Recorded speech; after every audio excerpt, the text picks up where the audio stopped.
Have you ever thought about a medicine acting like a secret agent? You know, something that's totally inactive, disguised, slipping right past all your body's defenses, and then, bam, it reveals its true power only at the exact moment it hits its target? Well, that's the whole idea behind one of modern medicine's coolest tricks, the prodrug. I mean, it's something we've all experienced, right? You pop a pill for a headache, but then suddenly you're feeling drowsy, or maybe your stomach gets upset. Why does that happen? Well, it's because most drugs work like a broadcast signal. The second they're in your system, they just go everywhere, all at once. And that lack of precision, that's one of the biggest challenges in medicine. Just think about a drug's journey through your body. It's basically an insane obstacle course. From the moment you swallow it, it's facing physical walls, acid baths in your stomach, and all these metabolic enzymes just trying to tear it apart. As you can see here, the drug has to fight its way through all of these barriers just to get to its site of action, the one place it can actually do its job. It's a really, really hostile trip. And yeah, that brutal journey leads to a whole laundry list of problems. The drug might not dissolve very well, which is a huge deal since our bodies are mostly water. Or it could be chemically unstable and just break down before it even gets close to its target. A lot of drugs have a tough time passing through the fatty membranes of our cells. Sometimes, the body's metabolism just chews it up and spits it out way too fast. And of course, the big one. When the drug starts acting in all the wrong places, that's when you get toxicity and those side effects we all hate. So, looking at all these hurdles, scientists started asking a really brilliant question. What if we could cheat the system? What if we could give the drug a temporary disguise to help it sneak past all those barriers, and then, and this is the key part, unmask it only when it gets exactly where it needs to go? And that's where the hero of our story comes in, the prodrug. The whole idea is this. A prodrug is given to you in a deliberately inactive form. It's a blank. It does absolutely nothing until your body's own chemistry flips a switch and turns it on. It's kind of like sending a key in a locked box, and only the target cell has the combination to open it. Pretty clever, right? You can really see the difference in strategy here. A standard drug, like you see on the right, is basically a shotgun blast. It goes off immediately and just hits everything in its path. But the prodrug on the left, that's more like a guided missile. It travels silently, completely harmlessly through your system until your metabolism, often happening in the liver, activates the warhead. It is just a much more precise, much more controlled way to deliver medicine. Okay, so how do chemists actually build these molecular disguises? Well, the designs pretty much fall into two main categories, two main blueprints. Let's break them down. So, prodrug design basically follows two main paths. You've got carrier-linked prodrugs on one side and bioprecursors on the other. We're going to start with the carrier-linked approach, which, as you'll see, has a few clever variations of its own. All right, first up, the carrier-linked prodrug. The concept here is pretty straightforward. You take your active drug and you use a strong but temporary chemical link, a covalent bond, to attach it to an inert carrier molecule. You can think of this carrier as like a molecular chaperone. This chaperone is picked specifically to change the drug's properties. Maybe it makes it dissolve better in water or helps it slip through cell membranes.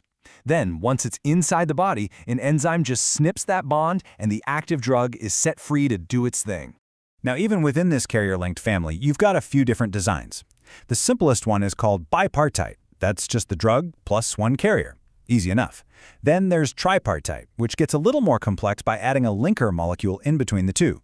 And finally, there's a really elegant design called a mutual prodrug. Okay, this mutual prodrug design is super clever.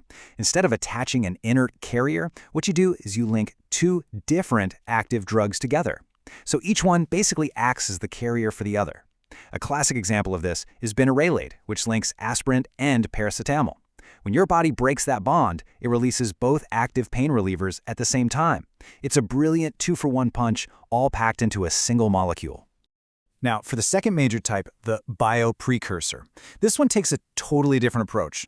See, there's no carrier molecule to snip off here. In this case, the drug is an inactive compound that the body itself transforms into the active medicine.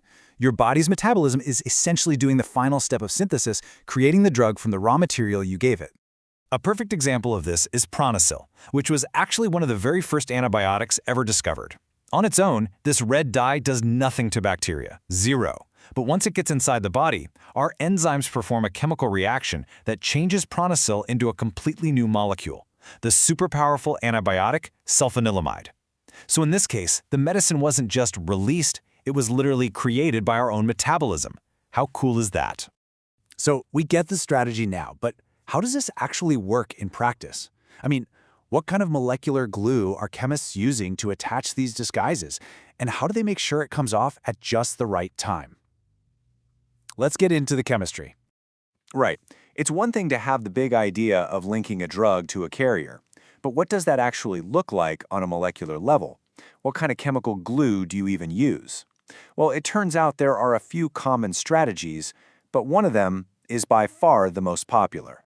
And the undisputed champion of prodrug chemistry is the ester bond. See, a lot of drugs naturally have these chemical handles called carboxylic acids or alcohols. Chemists can react them together to form this special ester link. This one simple trick is so incredibly effective that nearly half, a staggering 49% of all prodrugs on the market rely on an ester bond as their activation switch. So why are esters so popular? Well, it really comes down to two brilliant advantages. First, they're great at masking electrical charges. You see, charged molecules get rejected by the fatty membranes of our cells. It's like trying to mix oil and water. But if you convert a drug into a neutral ester, it becomes more lipophilic or fat-loving and can sneak right through that membrane. And second, our bodies are just flooded with enzymes called esterases, and their whole job is to cut ester bonds. This gives chemists a super reliable built-in detonator for the prodrug that exists almost everywhere in the body. But what if you don't want the disguise to come off so easily? Well, that's where the amide bond comes in. Think of an ester bond as being held together with tape. It's pretty easy to rip apart. An amide bond is more like it's bolted together. It's much more stable. Now, that stability can be a disadvantage for general delivery, but it becomes a huge advantage for precision targeting. You can design an amide prodrug that completely ignores all the common enzymes and is only broken apart by a very rare, specialized enzyme that's found only in your target tissue. And that idea of precision targeting, that is where this technology gets truly revolutionary. Prodrugs are quickly becoming a cornerstone of precision medicine, and they're leading the charge in the fight against diseases like cancer. This right here is the guiding principle of modern therapy. The ultimate goal: attack the disease, not the patient. We all know that traditional chemotherapy can be brutal because it attacks all rapidly dividing cells, whether they're cancerous or healthy. The dream is to develop treatments so precise they can tell the difference between a cancer cell and the healthy cell sitting right next to it and attack only the disease. And prodrugs are helping make that dream a reality. The whole strategy is to turn the cancer's own biology against it. See, tumor cells often have unique protein flags or antigens on their surface, or maybe they overproduce certain enzymes.